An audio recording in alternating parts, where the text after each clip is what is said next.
Dude, first and foremost, man, congratulations on all the success. Obviously, the Glow's coming out.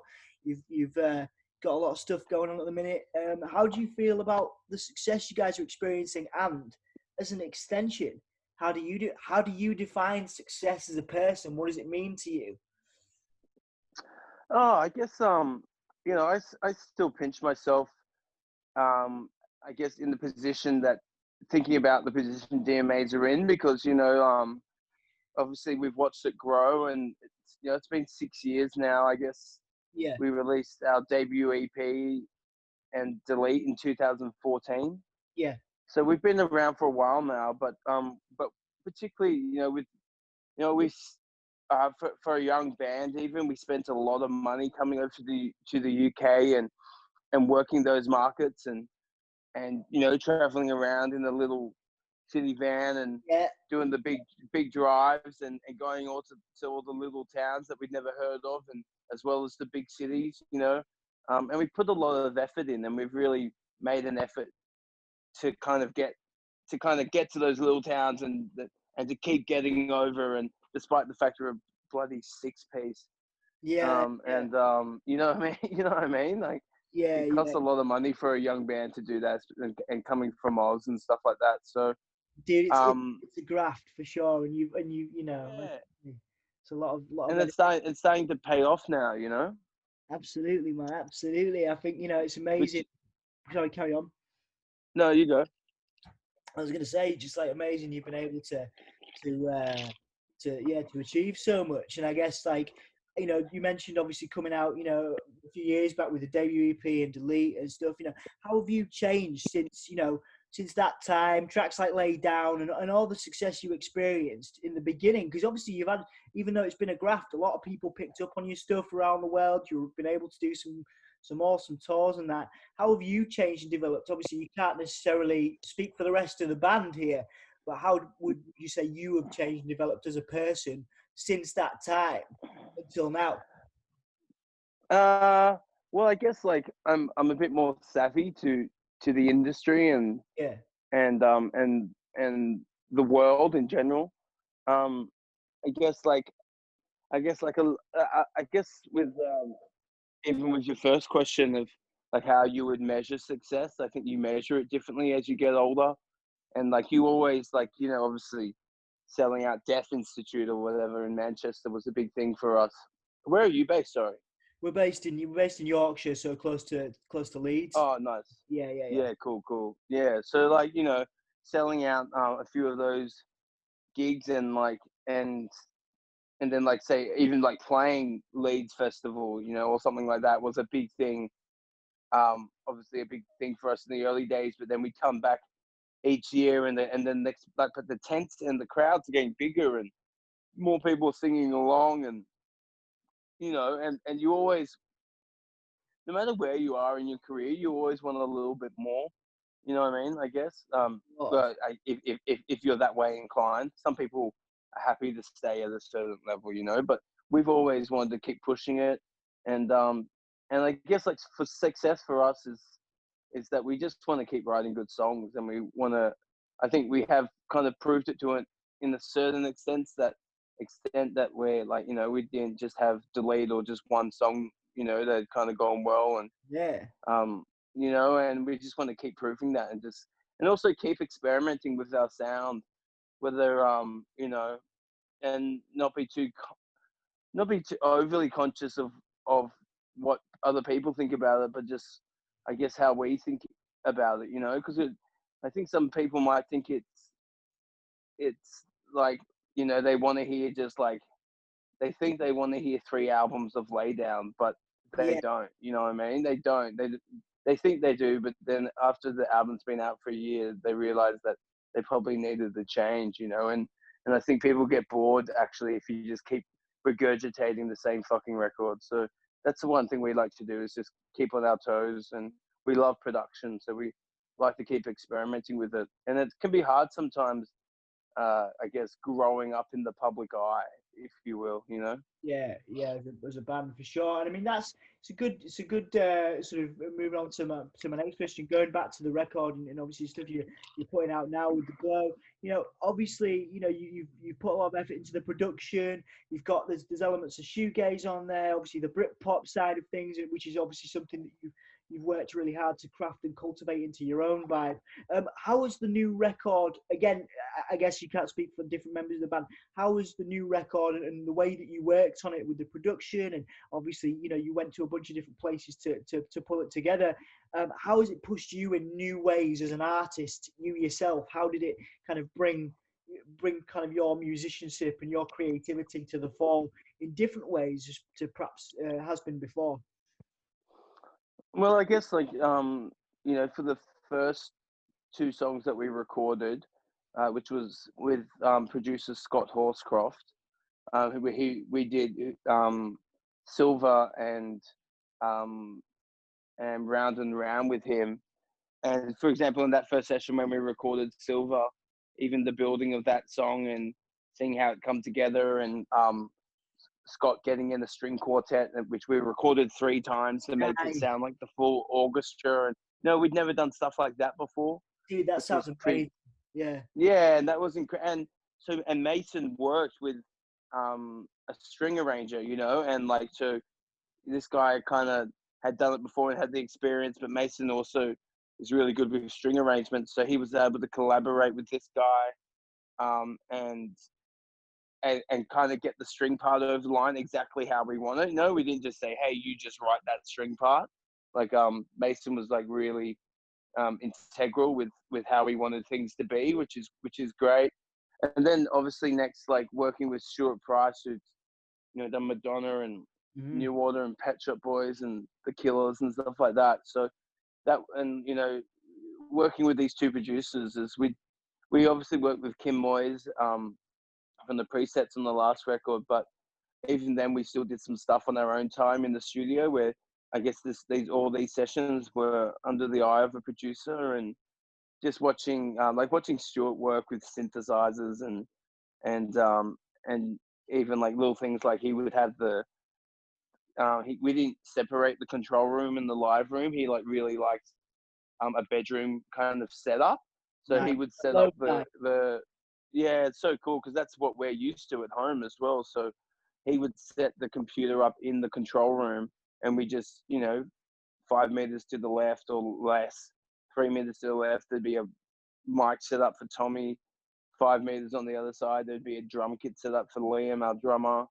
And then there'll just be guitars everywhere and synths all around, So it was everything was at arm's reach, which is really conducive to creativity. And, and also me personally, I'd been experimenting a lot more with electronic production. Beautiful. And delving into that world. And it's something we've always wanted to do. And but it was still kind of in the early days of us learning that style of production. So we had these ideas, but Stuart was really able to help us get them over the line and make them sound how we wanted them to sound, Yeah, man, absolutely. I mean, it's awesome. Obviously, listening to the record and stuff. I know you brought out, there was a track particularly that I got a lot from that helped me out through just listening to the record over the last week has been really great for motivation as a soundtrack to my working. I wanted to ask you about Life is a Game of Change, which I know you brought out as a single before the release, but in terms of inspirations as a band, particularly with that track, but as the record as a whole, in terms of sonically, you've got kind of these shimmering shoegazy, sort of vibes, and it's really nice, and you can hear that kind of more electronic production in there. And there's loads of really good parts of the record, but with Life is a Game of Changing as a track, and I guess on the record as a whole. Do you mean musically or lyrically or? Both, if you can, man. Yeah, well, I guess a big thing was finding that fine line between where beats and sequences and synthesizers still work with noisy guitars. Yeah, it's that's and which bands like New Order do really well. Of course. Sonically they kind of get that thing down pat, and and we, we didn't want to go completely electronic. We still wanted to keep those overdriven guitar tones and the acoustic, and these things that have kind of made DMAs. But when I first started writing Life is a Game of Changing, I was writing it in Edinburgh, and it was about changing for the good. And I'd never living in a new country and on the other side of the world and blah, blah, blah, and embracing the change rather than seeing it as a negative thing. I guess lyrically it was kind of about that, but then also it coincided with keeping yourself on your toes by changing the music you write sonically, and we'd already kind of led towards that on, I guess, tracks like The End and Do I Need You Now, and even Yeah. on that track Health on our last record, where we'd bring in even though it's a ballad, we'd still bring in that electronic kick drum and little things like that, so we were always hinting towards it, but I guess once again we just took it another step further. Yeah, no, it's nice, man. It's nice that you're able to deal with those things. And I guess it seems like you've crafted a record that tells a story. And I guess that as every artist, I'm making an assumption here, but every artist wants to tell a story. And I think is that, obviously as a band as a whole, in terms of a legacy and what you want to achieve, is that something that you're interested in? Records that tell a story, crafting records that soundtrack people's lives. As I guess the record for me personally, like I say, it's been a great soundtrack to my work and kept me motivated late at night when I've had to graft. So, are you interested in that as a legacy? For the band, I suppose. I guess so. I guess we do like to think of the album as a whole. And when you listen to it as a whole as well. But like I said again, there is a part of I guess more than ever, DMAs have always been a pop band in the sense of we write pop melodies. Yeah. But I guess, we took this chance to be using, one of the greatest, producers around at the moment, that we wanted to make a big fucking pop album, and but still with those big soaring synths, but then still have elements of our kind of shoegazy, like you said, there's still those old elements of DMAs, and it might be more hi-fi and whatnot, but we are and were excited to do that, and we felt like it was the right time to have a stab at that, and a part of our just journey sonically, that's something we wanted to do, and we're not sure where we're going to head with the new stuff, because we've just learned so much from this record, and I think when you push yourself like that, is when you learn the most about yourself. 100%, man. 100%. I like it definitely, and you can hear that kind of pushing yourselves as artists through some of the record, which is also, I think that's important as people, that we always kind of learn and try and push ourselves a bit more. Exactly. Last question for today, man. And again, thank you so much for your time. I really, really appreciate it. We work with a lot of young people that struggle with mental health issues, and they struggle for motivation, particularly at this time. Obviously it's a difficult time for people to try and find motivation. There might be creatives, a lot of young musicians, and I wanted to ask you, what do you do for motivation outside of music? Obviously you mentioned at the beginning of the chat traveling and being able to see family, which is, I think, a fantastic thing to be able to do, and obviously you have some great surroundings where you are, and you can travel, but in terms of travel, in terms of creative things that you want to do, what is it that motivates you outside of music? What things do you do and love? It could be movies, could be specific places or people that you see.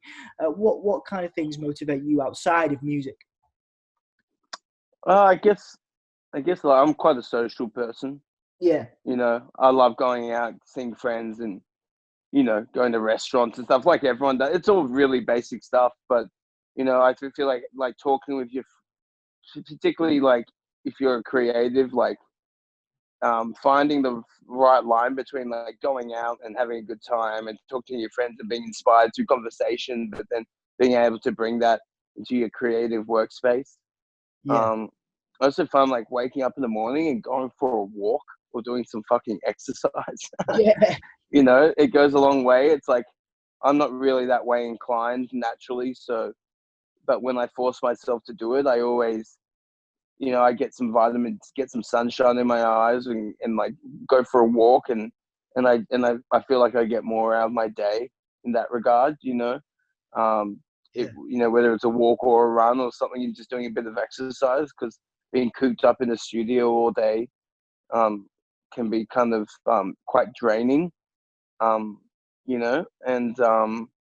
And also reading is really good. And like I used to kind of only read kind of like what's it called, um kind of non-fiction books or biographies and stuff like that. But now I've just been getting into like reading more fiction books and like enjoying reading in that kind of way, you know what I mean? And like just like as if you're watching a movie or something. And it's been a while since I've been getting back into that. But if you're like reading something that's particularly descriptive, which I like as a songwriter and as a lyric writer, that can really, you can feel your fucking brain working again, rather than just watching TV all the time. Even though movies and TV shows are still really inspiring as well. But I find that's a good thing as well. You can actually like feel your fucking brain working again. Yeah. I never went to uni, so doing stuff like that kind of is good. It keeps you inspired. And if you have a creative mind, watching shows and reading books and stuff like that, it keeps you on your toes, I feel. Nice. And I'll normally only get through 2.5 pages before I read a lyric I like that inspires me to write something. Oh, dude, that's awesome. But what are you reading? What kind of stuff are you reading at the moment? I think it'd be a shame not to pick your brains on a couple of things you're finding motivation in. Oh, well, at the moment I'm reading a book called Dirt Music by Tim Winton.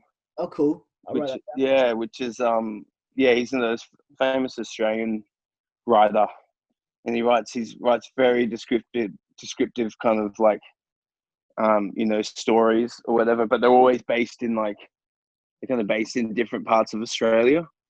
They're very especially when you're like traveling a lot, it brings back very vivid memories of home and the traveling we've done around Australia as a band.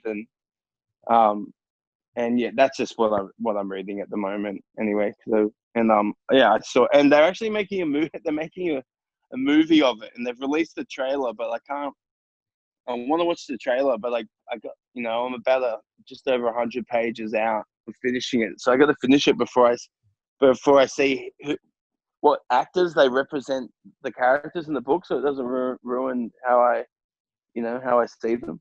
100%, man. 100%. Like it's like people who talk about reading Harry Potter and before the movies are out. But then, like now, if you read it, you can only see bloody whatever his name is. But once again, Johnny, mate, thank you so much for making the time for me, mate. I really appreciate it. Hey, it was a great chat, man. Thank you. Cheers. Yeah, no problem at all, man. Catch you on the other side, mate. Take care of yourself. All right.